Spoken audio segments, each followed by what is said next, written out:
Hello everyone. So in this game here we have myself playing as Zeus and Tunison's going to be playing Odin. So I thought this would be a nice game to share because this is a strategy that I implemented that's actually very easy to use. So anyone can just pick this up and start doing this on the ladder and get pretty reasonable amounts of success with it. It's not complicated at all. I'm not the founder of the strategy. I don't know who is, but I do remember that I did get this off somebody else. So what it is essentially is the way that I see the game right now is Norse has somewhat of an advantage. I don't know how big of an advantage, but for my games, I find that Norse have a pretty reasonable, sizable advantage versus Greek. And in order to kind of win, you're gonna need to try to kill them early on, right? So this strategy that I'm about to showcase to you guys is me trying to do as much pressure as possible to try to cripple the Norse player before he can really utilize his economy and start pumping out units. So I'm not going to go too much into the build order. I don't, as I said in my other videos, it's not the key determinant to win games. I think you win games based on overall strategy, right? So what we're gonna do here is we're just gonna scout the map. So let me show you guys. I just did a quick little circle. When I'm scouting right now, the reason I don't go to his base directly at this moment in time, it's 2 minutes, is because I'm trying to get as many goats as I possibly can. If I scout around his base, the likelihood that my opponent has already scouted a little circle, you can see he already scouted this. So you don't want to be scouting the areas that he's already scouted because you're not going to find any of the goats there. So early on, the way I like to scout is scout everything that I know my opponent hasn't scouted, right? So that way you can get as many goats as possible, and that's going to help you later on into the game. Once you start hitting around 3 minutes into the game, 3, 4, it doesn't matter, around 3 to 4 minutes into the game, you want to start scouting his side of the map. The reason why is you're about to advance, right? And when you advance, you want to send your early centaur or your early myth unit to your opponent's base, and you want to start looking for areas in which you can do damage. So here's my scout going in. Usually I'm going to send it right, maybe on the chickens right here, and then I'm also going to check the hunt, but usually the hunt is, it's too late to get that. It's probably already depleted at that point. The easiest way to know if where your opponent is look at your own base. If you see that your rhinos or your hippos are already done or your deer are already finished, the likelihood of your opponent having that finished is very high as well, right? So it's the same thing with gold, right? If your gold is running low, then the chances are your opponent's gold is also running low.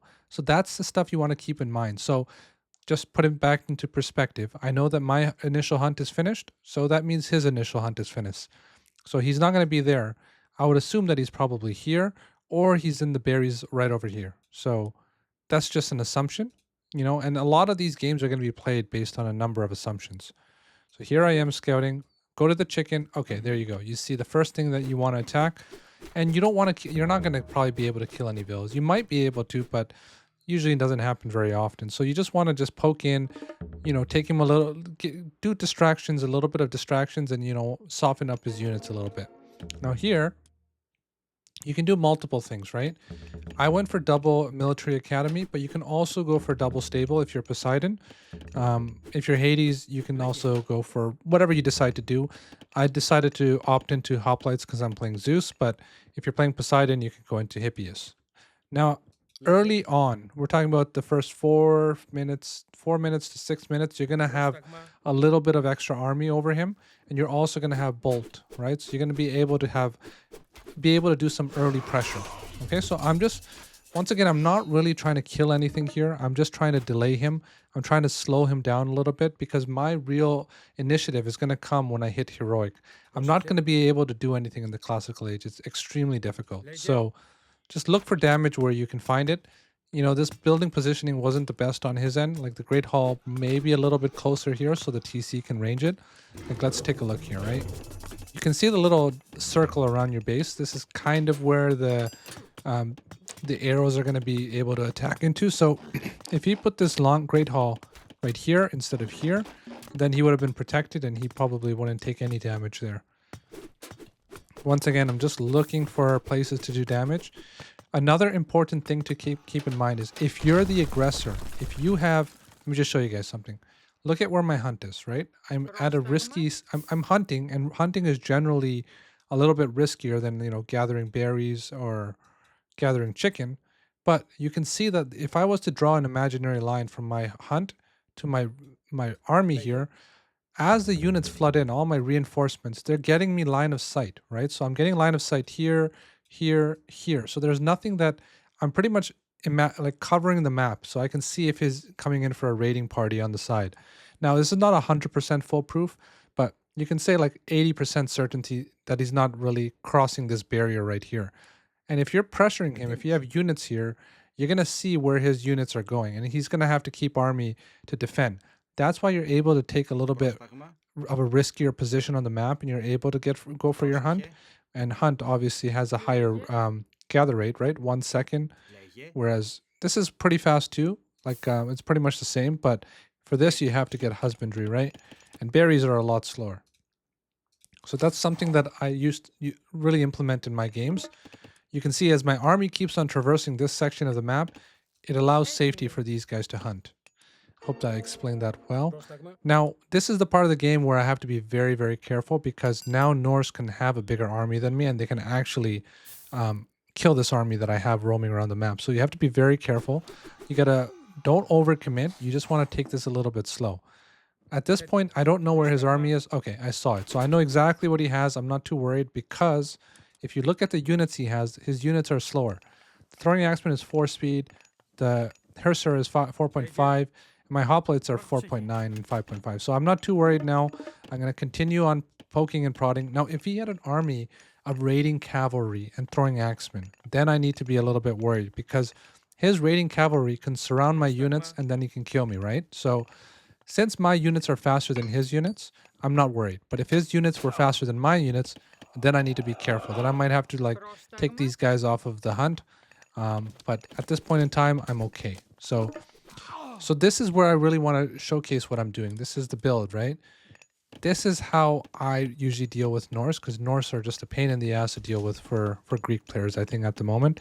Depending on your level, like this is what has been the case for my level. But I go into Dionysus. You could go into Aphrodite, but I think Dionysus is way better. And now what your goal is, your whole entire goal is going to shift. It's going to go from just poking and prodding to pushing. And you're going to be pushing this right here. You don't want him to gather this gold. So you're going to keep an eye on this, and you're going to keep an eye on this. This one is a little bit further away, so most likely he's not going to go there. But you want to keep an eye on these two. And the second thing is you want to be making Hippaspis. Like, these are really good units. They're going to kind of like melt his front line. So the way I have it is the centaurs are going to kill his throwing axeman, and then my Hippaspis are going to melt his front line. And my goal is to push onto his gold. We don't want him gathering any gold.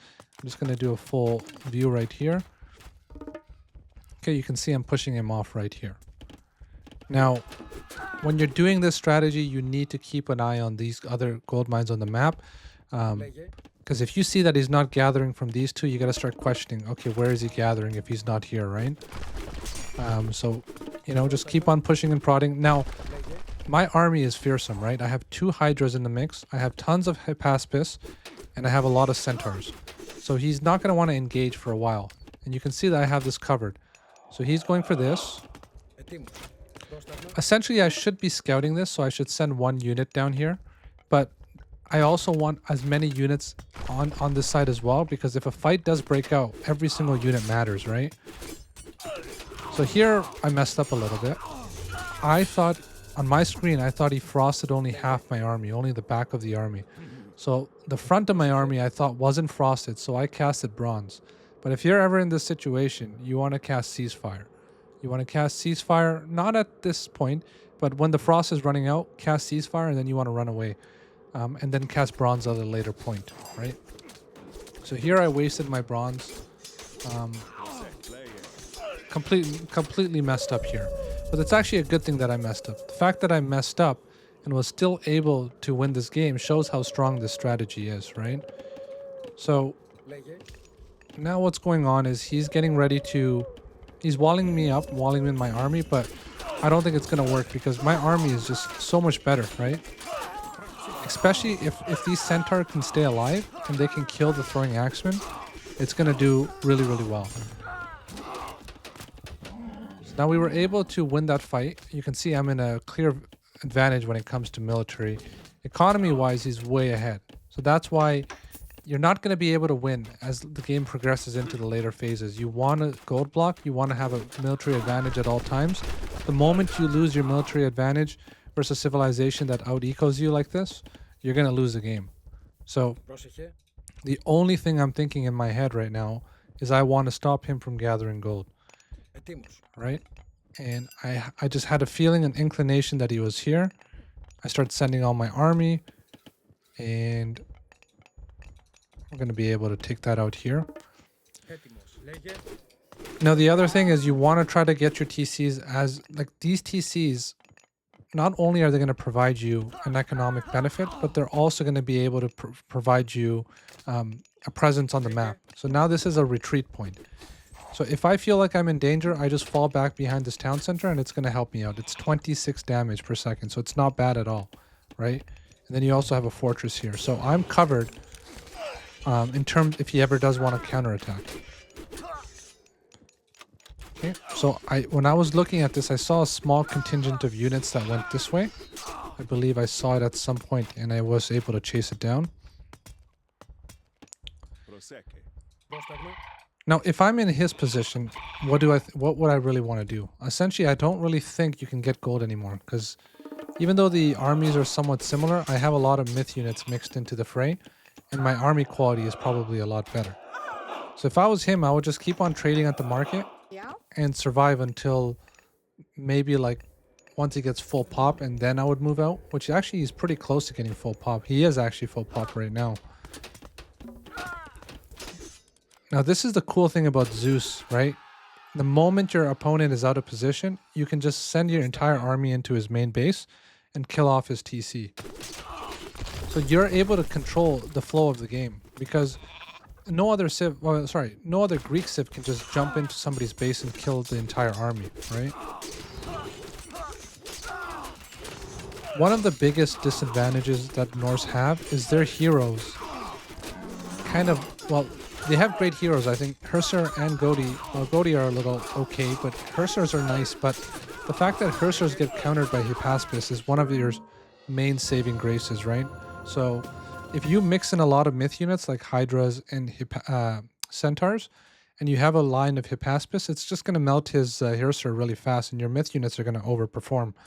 So you always, if you're playing Greek, you always want to mix in a lot of myth units versus Norse, as long as you're making Hippaspis and you have things to deal with the Hersers, right? Now, why did I post this game? I wanted to show you guys a very easy strategy that you can use and you can benefit from. Now, what exactly did I do? All I did was just make a little bit of pressure in H2. You can choose if you want to make hoplites and or if you want to make Hippias. Add in your first hero. The hero is a really, really good unit early on. Its stats are very decent for its cost. And then you want to do some pressure around the Norse base. You're probably going to be able to pressure your Norse opponent for maybe a minute or two before he gets on his feet. The reason why you can pressure Norse is because he needs his military units to be building these facilities, right? Villagers can't build them, so Norse units have to build them. And since the Norse units have to build them, he has to choose between defending against your aggression or expanding in terms of making his military facilities. So that gives you a little bit of time, 1 or 2 minutes to do pressure. You're going to do a little bit of pressure. You're going to see his army composition. If his army composition consists of slow units, then you can keep on pressuring as much as you want. But if his army army composition consists of some raiding cavalry or some fast units, then you're going to need to be very careful. You don't want to pressure for too long, or else you're going to get counterattacked and raided, or your army is going to get surrounded. In this game, he had slower units, right? He had mostly infantry. So since he has infantry, I just kept poking and prodding and kept a presence on his side of the map. But it depends on the game you're playing. Now, the critical part of this strategy is you want to get Dionysus, right? Dionysus. Once you get Dionysus and you advance to the third age, you can start mixing in Hippaspis. Hippaspis are great units, right? Especially if you have centaurs mixed into the mix, or if you have some Hydra, right? You always want to make a little bit of extra myth units. I prefer making at least 2 Hydra and then a couple of centaurs as well. then your Hippaspis are going to get even more value. Once you have this kind of threatening army, a really strong army, you want to push into his gold mine. The whole game changes. Instead of poking and prodding, you're going to be pushing, right, and pressing. So you want to look at where is his gold mines, and you want to send your army to block him off gold. You can't make a single military unit, human military unit, without gold. So he's going to start falling behind in that department. Even if he has more villagers than you, if he can't mine gold, you're going to be in a very good position. Now it's absolutely critical that you put on pressure at this point in the game because you're going to have bronze. If you don't use this early, then bronze can kind of be negated with flaming weapons or frost, right? So you want to try to put a pressure on as fast as you can. Also, your army is really strong early on when he doesn't have Godi to kill your myth units. But later on, if he has frost giants and he has Godi, then these guys are not going to do as well. Once you push onto these gold mines, and you push him off, then just keep an eye on other gold mines. Like this gold mine right here, you want to keep him, make sure that he's not getting on anything else.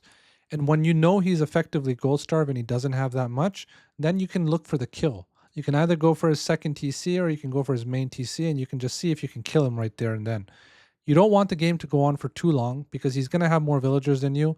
Eventually, if he gets full pop and you take a fight, you might even lose, right? So you want to try to end the games quicker, or at least you want to take a major advantage quicker. You still want to make sure that you're expanding behind this and you're getting what you need. Like I went and got my fortress and my town center, so you are still keeping close economies somewhat, but I mean you're never going to have the same economy as him, right? So just don't fall too far behind, and you want to make sure that by all means you have as strong of a military presence as you can and get as many upgrades as you can as well, especially these first line of copper.